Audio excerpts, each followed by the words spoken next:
여호와여, 내가 주께 대한 소문을 듣고 놀랐나이다. 여호와여, 주는 주의 일을 수년 내에 부응케 하옵소서. 이 수년 내에 나타내시옵소서.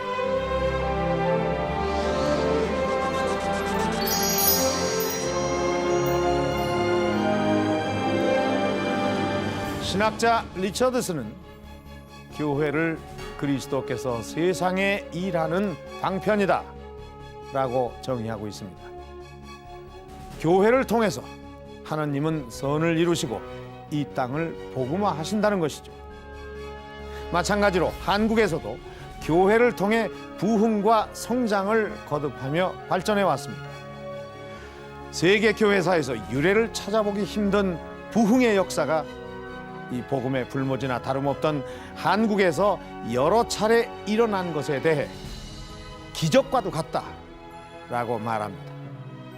한국 교회의 이 대부흥을 섭리하신 하나님의 뜻은 과연 어디에 있을까요? 지난 100년, 한국 교회의 성장을 돌아보면 성장의 시기가 평안하고 좋을 때보다는 고난과 시련이 깊었을 때 더 크고 빠르게 일어났다는 점을 주목할 필요가 있다. 특히 19세기 말에서 1910년에 이르는 국권 상실의 기간에 교회를 찾는 사람들의 수가 폭발적으로 증가한 점은 주목할 만하다. 초기 100여 명 안팎이던 성도 수가 불과 10여 년 만에 14만 4천 명까지 급성장을 보인 것이다. 이런 급성장의 배경에는 나라를 잃고 방황하는 이민족에게 기독교가 사실상 새로운 비전을 제시했다는 점을 알 수 있다. 1907년 평양의 장대현 교회, 말씀을 사모하는 사경의 기간 동안에 놀라운 일이 일어난다. 그것은 한국 교회사의 길이 남을 평양 대부흥 운동이다. 평양 대부흥은 향후 한국 교회의 행로를 결정짓는다. 그것은 말씀 연구와 기도의 중요성을 우리 민족에게 각인시켰고 회개를 통한 성령 체험을 경험하게 한 것이다. 또 길선주 장로를 비롯한 교회 지도자들의 진심 어린 회개가 교회를 바로 세우는 데 결정적인 역할을 한다.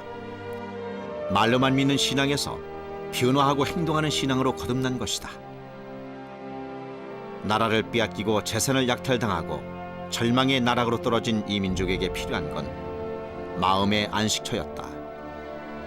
평양 대부흥 운동을 통해 죄의 깨달음과 용서를 체험한 한국 교회는 100만 명 부령 운동을 전개하며 본격적인 전도에 나서게 된다. 당시 기독인의 수가 20여만 명을 오르내릴 때 100만 명의 영혼을 구하겠다는 목표는 실로 엄청난 것이었다. 하지만 성령의 역사를 믿는 자들에겐 못할 것이 없었다. 하나님의 크신 사랑을 경험한 사람들은 그 놀라운 기쁨을 전하기 위해 마음이 바빠진다. 그 초기에 우리나라 기독교인들을 사실은 20만이 못 됐는데 25만 정도로 봤어요. 그래서 열심히 전도, 각 도별로 나눠서 열심히 전도하면 4배만 되면 100만이 된다. 100만이 되면은 사회에 굉장한 그 영향을 미치면서 무슨 일인데 할 수 있다, 이런 생각을 가지고 그 시작을 했는데, 그렇지만 이제 그 운동을 통해서 순수하게 복음 전했던 그런 사람들이 있었고, 또 그런 성경 공부라든지 사경이라든지 또 축구 전도라든지 이런 것들이 이어졌으니까 그런 건 이제 계속 일제 시대 내내 계속 됐던 거죠.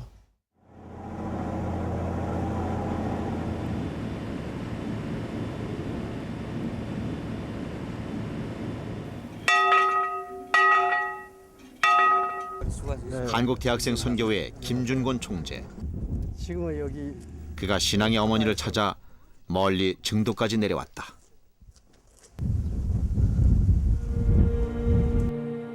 고 문준경 전도사. 섬에서 나고 섬에서 순교한 가녀린 여성이지만 교계의 대표적 인물들을 배출해낸 귀한 하나님의 여종이다. 나의 생에 가장 결정적인 영향을 주신 분이 문준경 전도사님인데, 내가 8살 때 우리 집에 오셔서 전도하시고 내에게도 전도를 해주신 분입니다. 그리고 순교를 하셨기 때문에 가슴속에 묻혀 있습니다. 묘석을 쓰다듬는 노 목사의 손길이 애틋하다. 한국 전쟁 당시 함께 순교할 뻔했던 아련한 기억이 남아있기 때문이다. 섬까지 쳐들어온 공산당은 문 전도사가 처음 개척한 임자도의 진리교회 교인 48명을 한꺼번에 학살하고 문준경 전도사도 59세에 중동리 모래밭에서 순교당한다. 하루에도 수차례 나룻배를 타고 이 섬 저 섬을 오가며 개척한 신안군 일대의 12개 교회. 목사도 남성도 아닌 여성 전도사로서 수많은 교회를 세우고 미래 기독교의 리더들을 양성해낼 수 있었던 원동력은 무엇이었을까?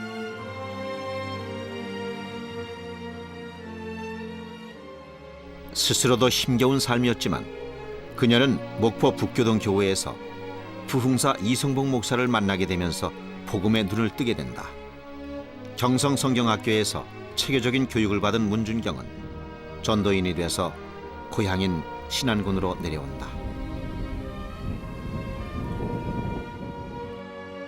열악하기만 한 섬 환경 속에서 때론 의사가 돼서 아픈 이를 돌보고 때론 어미가 돼서 줄인 이를 먹이며 손발이 터져가며 땅을 고르고 흙을 나르며 손수 교회를 지었던 문준경 전도사.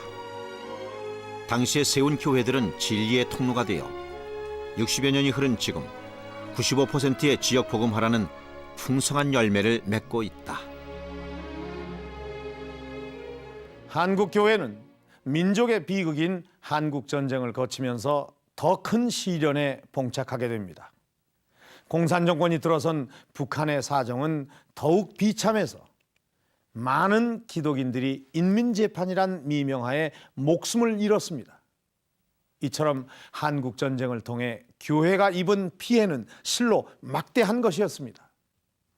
많은 교회가 불타 사라졌고 또 납치당하거나 순교한 교인이 이루 헤아릴 수 없을 정도로 많았습니다. 어렵게 뿌려진 이 복음의 씨앗이 완전히 사라진 것처럼 보였지만 어둠이 깊을수록 여명이 가까워지듯이 하나님의 섭리 또한 준비되고 있었습니다. 같은 민족끼리 총뿌리를 겨눈 한국 전쟁은 이 땅을 철저히 짓밟는다. 국토는 초토화되고 집을 잃고 가족을 잃고 굶주릴 대로 굶주린 사람들의 마음은 꽁꽁 얼어붙었다. 무엇 하나 의지할 데 없는 이 민족의 서글픈 운명을 어루만져주고 위로해 주신 하나님. 두려워 말라. 내가 너와 함께 하느니라. 놀라지 말라. 내가 너의 하나님이 되느니라. 내가 너를 굳세게 하리라. 참으로 너를 도와주리라. 참으로 나의 의로운 오른손으로 너를 붙들리라. 한마디로 지옥이었어요. 애굽 땅이었어요.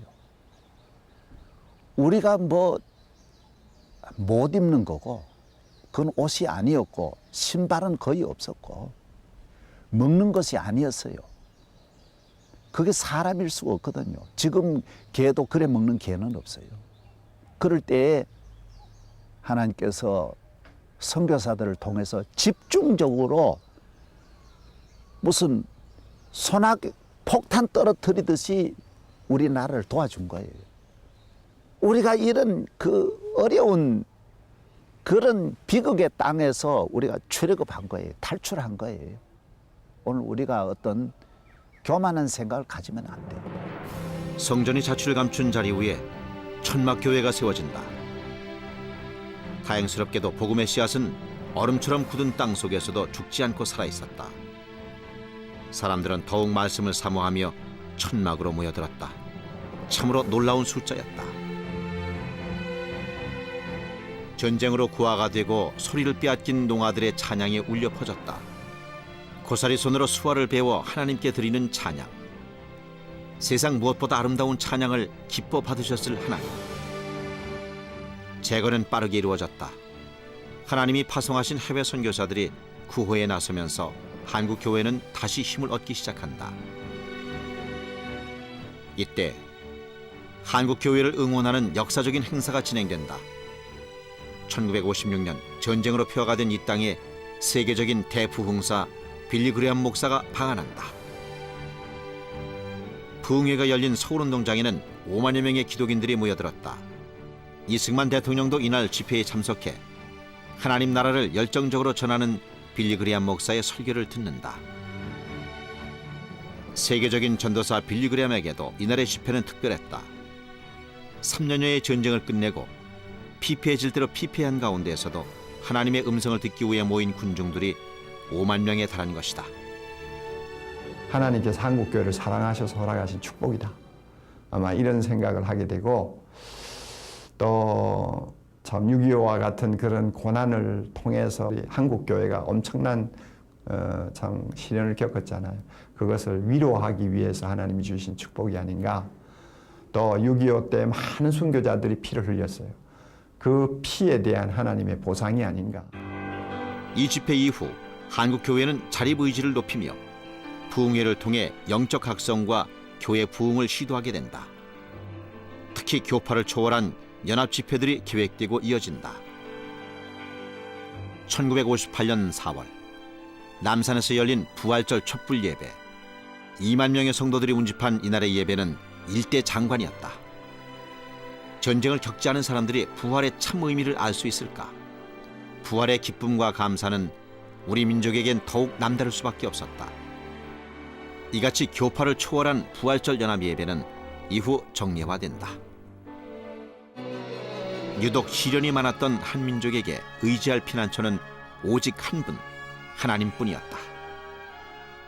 이런 충성된 믿음 위에 성령님이 함께하시면서 한국교회는 전에 없는 성장을 거듭한다. 한국이 경제적 성장에 박차를 가하던 60년대 후반에서 70년대, 한국교회는 해마다 평균 59%라는 성도수 증가를 기록한다. 이는 세계 교회사에도 유례가 없는 기록적인 성장인데, 그 이면에는 각 교단별로 진행된 전도의 힘이 컸다.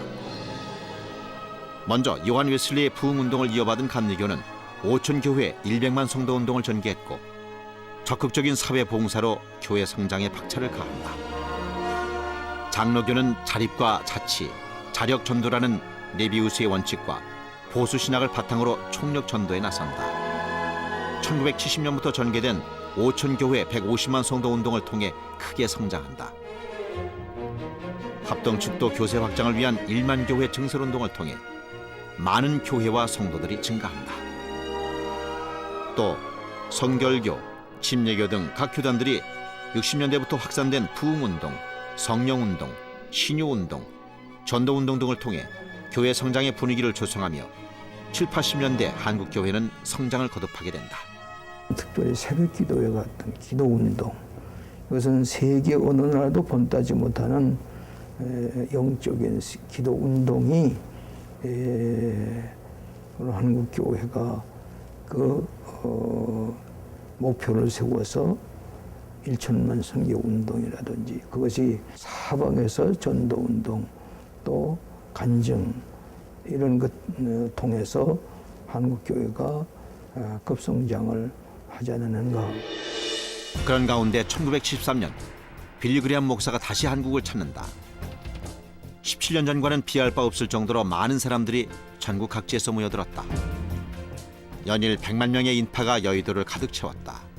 실로 기적과도 같은 일이 벌어진 것이다. 이는 빌리 그레엄 목사의 생애에서도 처음 경험하는 일로 전 세계 어디에서도 경험하지 못했던 뜨거운 성령님의 역사였다.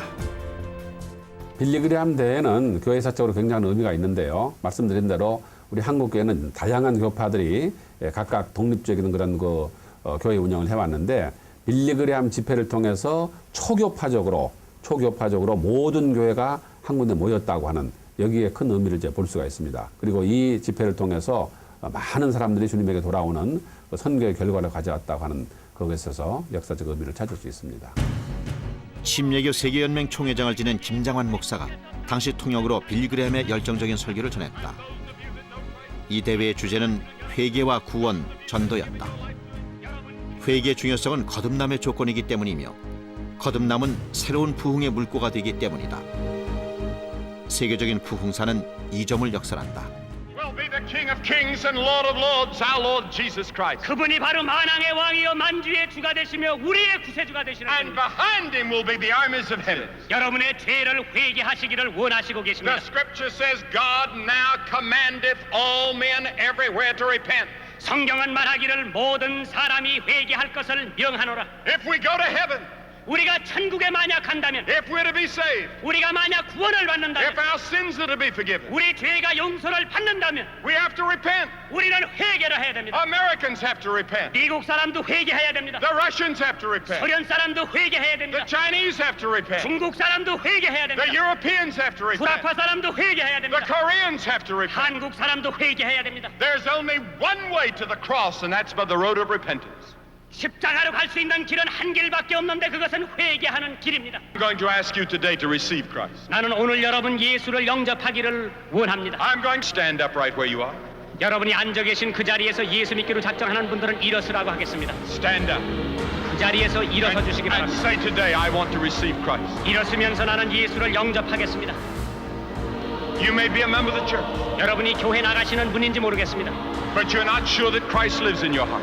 그러나 여러분 마음에 그리스도가 사는지 아직 모르는 분. But you want to be sure. 그러나 오늘 확실히 알기를 원하는 분. But for thousands of you, it will be. 많은 이들이 새롭게 예수님을 만났고 마음으로부터 예수님의 증인이 되길 소망했다. 그리고 백만의 군정 속에서 회개가 물밀듯이 일어났다. 이것은 놀라운 성령의 역사였다. 어쨌든 은혜 받아야 되겠다. 그 열기가 그 광장을 가득 채운 거예요. 이야, 그럼 마치 에스겔 골짜기에 막 뼈들이 일어나는 것 같은 거예요. 한국 교회도 지금 우리가 전도가 안 되고 뭐 여러 가지 교회가 침체되고 이러고 안 모이는 거는 우리가 복음으로 안 가기 때문에 이 빌리 그레함의 메시지나 빌리 그레함 목사님이나 그때 그 광장은 여의도 광장은 우리가 한국 교회가 앞으로 어떻게 가야 되느냐 하는 방향을 그때 알려준 거예요. 빌리 그레함 대회 이후 외국인의 도움 없이 자력에 의해 대규모 전도 대회가 열렸다. 한국의 부흥사들의 주축이 되어 개최된 1977년 민족복음성회, 1907년 평양 대부흥 70주년을 기념한 이때 하루 평균 80만 명의 사람들이 모여 민족복음화를 위해 기도했다. 오직 성령 은혜라는 주제로 기도하는 주의 백성을 어찌 사랑하지 않을 수 있을까? 한국 교회는 이때 영적으로나 양적으로나 큰 성장을 경험하는데 여기에는 초교파적인 단합된 힘도 한몫했다. 매년 부활절 연합 예배로 모이는 기독인들은 한국 교회의 전통을 이어가고 있다. 분열 중에도 연합을 이루시는 힘은 분명 하나님의 은혜이자 축복이다. 모이면 기도하고 흩어지면 전도하는 교회에 대한 이 하나님의 사랑은 풍성했습니다. 태생적인 교파별 이 성장의 한계 속에서 민족적 비극까지 겹쳐지며 분열을 거듭할 수밖에 없었던 한국 교회. 그럼에도 불구하고 이 성장을 허락하신 하나님의 뜻은 어디에 있을까요? 어쩌면 민족 복음화라는 위대한 사명 앞에서 이 교파를 초월해 연합하고 협력하던 한국 교회의 모습을 하나님이 아름답게 보신 건 아닐까요?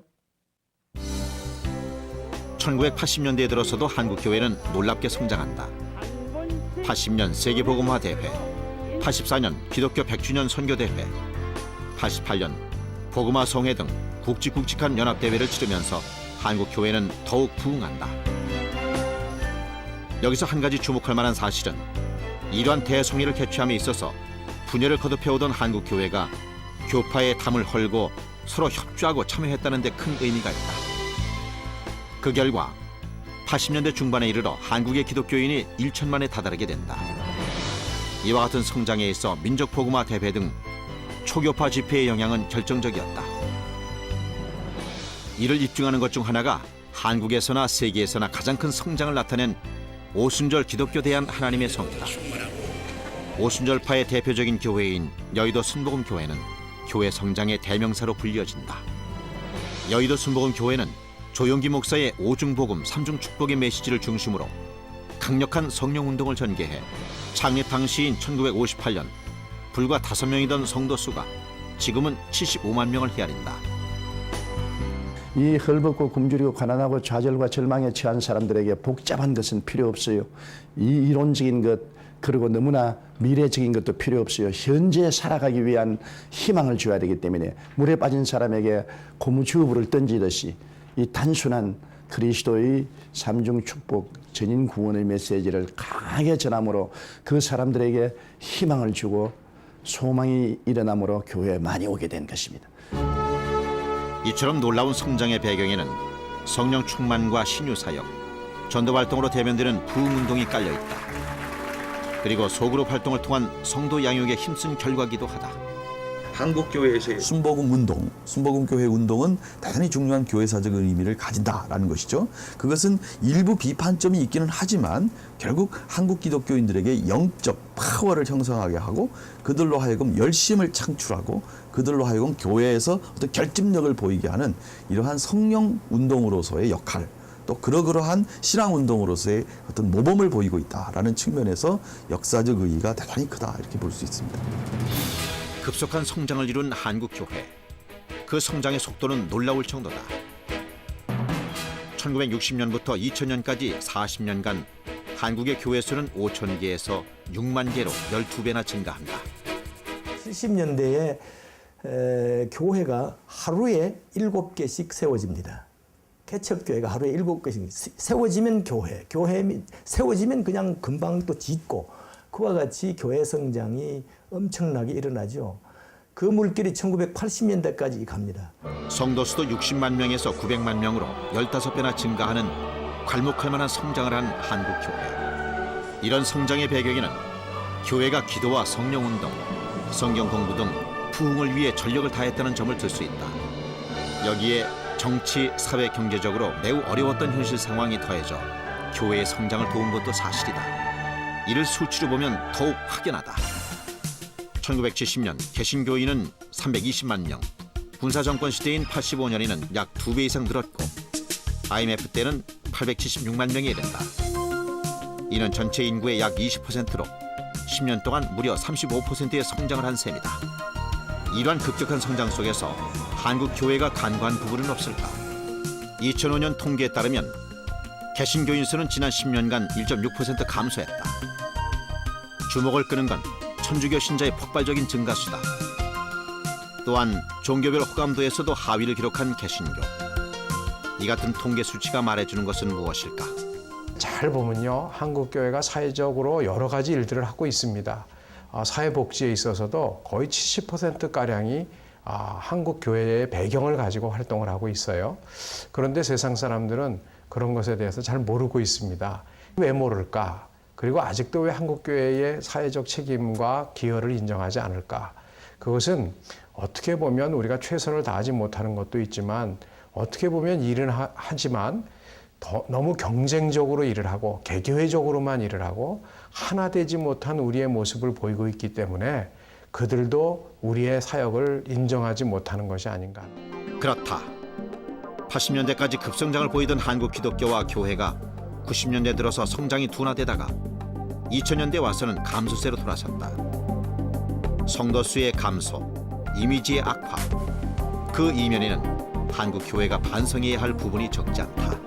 교회가 급성장, 단기간 내 급팽창. 어떤 면에서는 좋지만 또 한편 뒤를 돌아다보면 가르치고 훈련하고 다져지는 면이 없이 그냥 약이 커진 겁니다. 여기서 숱한 부작용, 이게 나오는 거죠. 교회의 성장은 곧 하나님 나라의 확장을 의미한다. 교회를 통해 하나님의 선한 뜻이 세상에 전파됨을 기억할 때 교회와 성도들의 사명은 매우 중요하다. 한국 교회의 내쉬는 성장만이 사회에서 빛과 소금의 역할을 능히 감당해낼 수 있게 할 것이다. 교회 성장은 목회자와 평신도들이 협력해서 선을 이루는 가운데 이 성령의 역사하심으로 이루어집니다. 우리는 이미 120여 년의 시간 동안 얼마나 많은 열매를 맺었는지 알고 있습니다. 양적 성장 못지않게 영적으로도 충만했던 이 한국에서의 놀라운 교회 부흥. 그것은 분명 하나님이 우리에게 허락하신 큰 축복입니다. 세계 교회는 이를 기적이라고 말합니다. 로버트 슐러 목사는 하나님의 능력을 믿고 온전히 우리의 모든 것을 맡기지 않는 한 그 어떤 기적도 일어나지 않는다고 말했습니다. 우리가 온전히 순종했을 때, 그리고 최선을 다했을 때 우린 살아계신 하나님의 기적을 만날 수 있습니다.